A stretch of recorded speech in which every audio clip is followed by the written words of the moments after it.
Welcome to home. I am Anu. இன்னைக்கு இந்த வீடியோவில் என்ன பார்க்க போறோம் பார்த்தீங்கன்னா, மதுரையில் உள்ள முதல் படை வீடான முருகன் கோயில் வந்து திருப்பரங்குன்றத்தில் ஸ்ரீ சுப்பிரமணிய சுவாமி கோயிலுக்கு தான் போயிருந்தோம். ஸோ இது வந்து அறுபடை வீடுகளில் முதல் வீடு. ஸோ முதல் மொட்டை வந்து தம்பிக்கு போட போகிறோம். ஸோ அறுபடை கோயிலுக்கும் வந்து நாங்கள் முடி போடுறதா பிளான் பண்ணியிருக்கோம்.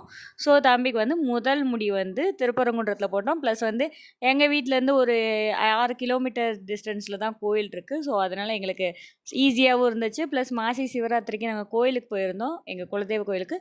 போயிட்டு மறுநாள் வந்து திருப்பரங்குன்றத்தில் பக்கத்துலேயே இருக்கிறனால முடி போட்டு வந்துடலாம் அப்படின்னு சொல்லிட்டு போனோம். 3வது முடி வந்து இதுக்கு பக்கத்தில் உள்ள கூடல் மலையில் உள்ள மாயாண்டி சுவாமிக்கு போட்டிருந்தோம். ஸோ அந்த டைமில் ரொம்ப அழுதுன்னு அழுதுட்டு இருந்தான். ஸோ இந்த தடவை எப்படி இருக்க போகிறான் அப்படின்னு ஒரு பயத்திலேயே தான் போயிருந்தோம். பட் வந்து முருகப்பெருமானுக்கு வந்து முடி போகிறதுல ரொம்ப அமைதியாக இருந்தான். எந்த அழுகையும் இல்லை.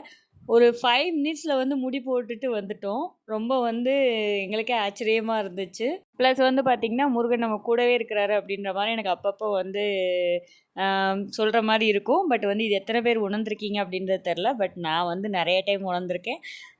முருகன் கோயிலில் வந்துட்டு மறுநாள் நம்ம கோயிலுக்கு போய்ட்டு வந்து மறுநாள் வந்து முடி போட போகலாம் அப்படின்னு சொல்லி பிளான் பண்ணியிருந்தோம். சரி, மறுநாள் என்ன தேதி அப்படின்னு பார்த்தோம்னா சஷ்டி. பட் வந்து சஷ்டிக்கு திருப்பரங்குன்றத்தில் உள்ளே கால் வைக்க முடியுமா அப்படின்ற அளவுக்கு நாங்கள் ரொம்ப திங்க் பண்ணிகிட்டே தான் போயிருந்தேன். முடி போட்டு முடிக்கும் போதே 11:30 ஆயிடுச்சு. ஸோ சாமி கும்பிட்றதுக்கு நம்ம அந்த நட சாத்துறதுக்குள்ளே போயிடலாமா அப்படின்னு சொல்லிட்டு, நட சாத்துறது வந்து 1 மணிக்கு நட சாத்திடுவாங்க. திருப்பி வந்து 4 மணிக்கு தான் நட திறப்பாங்க. ஸோ அதுக்குள்ளே நம்ம சாமி கும்பிட்றலாமா அப்படின்னு யோசிச்சுட்டு தான் போனேன். பட் வந்து ரொம்ப நீங்கள் நம்பினாலும் நம்பலைனாலும் பரவாயில்ல, நாங்கள் வந்து 1/4 மணி நேரத்தில் வந்து சாமி கும்பிட்டுட்டு வெளியில் வந்துட்டோம். அதுவும் ப்ரீ தரிசனத்தில் தான் போனோம். ₹100 டிக்கெட் எடுத்தவங்க கூட கொஞ்சம் நேரம் க்யூவில் நின்று தான் போனாங்க. நாங்கள் ஃப்ரீ தரிசனத்தில் இதுவரைக்கும் நான் திருப்பரங்குன்றத்தில் வந்து 4 டைம் போயிருக்கேன். ஃப்ரீ தரிசனத்திலே போய் ஒரு 1/2 மணி நேரம், மேக்ஸிமம் 1/2 மணி நேரம் தான். அதுக்குள்ளே வந்து நான் சாமி கும்பிட்டுட்டு வந்திருக்கிறேன். ஸோ அது வந்து எனக்கு ரொம்ப பிளெஸ்டாக இருக்கும். ஏன்னா எல்லாருமே வந்து ரொம்ப நேரம் நின்றோம், 1 ஹவர் நின்றோம் அந்த மாதிரிலாம் சொல்லுவாங்க. பட் நாங்கள் இது வரைக்கும் அந்த மாதிரி எங்களை வந்து முருகப்பெருமான் வந்து நிறுத்தினது கிடையாது. ப்ளஸ் வந்து அப்புறம் வந்து முடி போட்டு வரவங்க எல்லாத்துக்கும் வந்து சாமிக்கு வந்து மாலை போட்டு விடுவாங்களாம். ஸோ வந்து தம்பிக்கு வந்து உள்ளே போனோடனே மாலை போட்டு விட்ருந்தாங்க. அப்புறம் 12 மணிக்கு வந்து அந்த கோயிலில் வந்து சாமியோட அபிஷேக பால் கொடுப்பாங்க. ஸோ நீங்கள் மொத குழந்தைக்கு பால் கொடுக்க ஸ்டார்ட் பண்ணுறாங்க அப்படின்னா, அந்த குழந்தைங்களுக்கு அந்த பால் வாங்கி கொடுக்குறது ரொம்ப நல்லதுன்னு சொல்லுவாங்க. ஸோ உங்களால் அவைலபிள் இருந்தால் கண்டிப்பாக போய் அந்த மாதிரி வாங்கியாந்து கொடுங்க. ப்ளஸ் வந்து முருகன் நல்லா தரிசனம் பண்ணிட்டு வந்தோம்.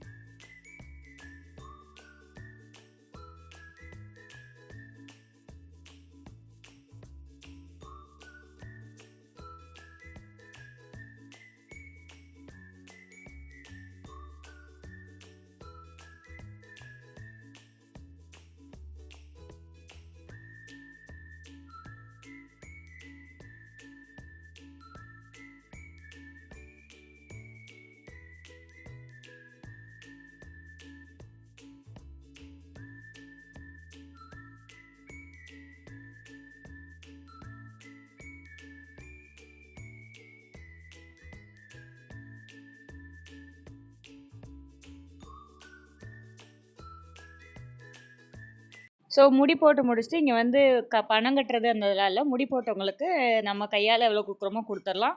ப்ளஸ் வந்து ஃபஸ்ட்டு ஒரு ஃபோட்டோ எடுப்பாங்க. அப்புறம் முடி போட்டதுக்கப்புறம் ஒரு ஃபோட்டோ எடுக்கிறாங்க. எடுத்து முடிச்ச உடனே வெளியில் வரும்போது ஒரு அம்மா வந்து சந்தனமும் உப்பும் கொடுத்தாங்க. உப்பு வந்து தலையை சுற்றி போடுங்க அப்படின்னு சொல்லிட்டு ₹20 உப்பு கொடுத்தாங்க. ஸோ வாங்கிட்டு சுடுதண்ணி வேணும்னாலும் உள்ளே இருக்க பிடிச்சிவோங்கன்னு சொன்னாங்க. நான் பட் வந்து ஓகே, ஒரு நாள் தான் குளத்துலேயே குளிக்க வைப்போம் அப்படின்னு சொல்லிட்டு குளம் வந்து அப்படியே முடி போடுறதுக்கு பின்னாடியே உள்ளே போகிற மாதிரி இருந்துச்சு. பட் குளம் வந்து அவ்வளோ அழகாக இருந்துச்சு. நான் இது வரைக்கும் திருப்பரங்குன்றம் கோயிலுக்கு வந்து நிறைய டைம் வந்திருக்கேன். பட் இந்த குளத்துக்கு இது வரைக்கும் வந்ததே இல்லை. இங்கேயும் வந்து பார்த்திங்கன்னா ஆறுமுக சாமி அப்படின்னு சொல்லிட்டு இருக்கிறாங்க. அப்புறம் சிவன் இருந்தாங்க. நெக்ஸ்ட் வந்து பார்த்திங்கன்னா விநாயகர் அவங்க எல்லாமே இருந்தாங்க. ஸோ வந்து இங்கேயே நம்ம சாமி கும்பிட்றனாலும் சாமி கும்பிடலாம். அந்தளவுக்கு வந்து எல்லா சாமியும் சூப்பராக இருந்தாங்க. குளமும் வந்து பார்த்திங்கன்னா நல்லா க்ரீனிஷாக இருந்துச்சு. பட் வந்து உள்ளெல்லாம் இறங்க முடியாது, ஆழமாக இருக்கும்னு சொல்லி அதிலே போட்டிருந்தாங்க. ஸோ ஒருத்தவங்க பக்கெட் கொண்டு வந்திருந்தாங்க. அவங்ககிட்ட வந்து வாங்கி நாங்கள் தண்ணி ஊற்றினோம். ஏன்னா எங்களுக்கு பக்கெட் எடுத்துகிட்டு போகணும் அந்த மாதிரி தெரியாது. ஸோ அதனால் ஒருத்தவங்க கொண்டு வந்ததை வாங்கி ஊற்றினோம். ஊற்றிட்டு அப்புறம் சந்தனத்தை தடவிட்டு நெக்ஸ்ட்டு வந்து அப்புறம் அந்த உப்புக்கு சுற்ற சொன்னாங்க இல்லைங்களா, அதை வந்து சுற்றிட்டு கொண்டு போய் அந்த தண்ணியில் வந்து கரைச்சிட்டு வந்துட்டாங்க. இவங்கெல்லாம் வந்து சாப்பிட போயிருந்தாங்க. ஸோ அவங்க சாப்பிட்டு வர்றதுக்குள்ளே நாங்கள் வந்து முடி போடுற இடத்துக்கு வந்து போட்டுட்டோம். பட் ஆனால் சாமிக்கு வந்து முடி போடுற இடம் வந்து கரெக்டாக வந்து லெஃப்ட் சைடில் வந்து ஒரு 1 கிலோமீட்டர் வந்து நடக்கிற அளவுக்கு இருக்கும். கோயிலுக்கு வந்துட்டிங்கன்னா கோயிலேருந்து லெஃப்ட் சைடு வந்து முடி போடுறதுக்கு 1 கிலோமீட்டர் நடக்கணும். ஸோ உங்களால் நடக்க முடியாது அப்படின்னா ஆட்டோவில் கூட போகலாம். பட் நடந்து போகும்போதே போட்டிருப்பாங்க. முடி வந்து செலுத்தும் இடம் அப்படின்ற மாதிரி போட்டிருப்பாங்க. ஸோ அங்கே போனீங்கன்னா உள்ளேயே வந்து அப்படியே தெப்பக்குளத்துக்கு போயிடலாம். ஸோ அது வந்து ஈஸி. ப்ளஸ் வந்து கோயிலுக்கு வந்து நம்ம மொபைல் கொண்டு போகலாமா அப்படின்னா இந்த கோயிலுக்கு வந்து கொண்டுட்டு போகலாம், ஒன்றும் பிரச்சனை கிடையாது. பட் வந்து உள்ளே ஃபோட்டோ எடுக்கக்கூடாதுன்னு போட்டிருப்பாங்க. பட் நம்ம வெளியில் வந்து ஏதாவது ஃபோட்டோ வீடியோ எடுக்கிறனா எடுக்கலாம். பட் நான் வந்து இந்த தடவை கோயிலுக்குள்ளெல்லாம் ஏதோ வீடியோலாம் எடுக்கல, ஒன்லி வெளியில் மட்டும் எடுத்துகிட்டு உள்ளே எடுக்கலை.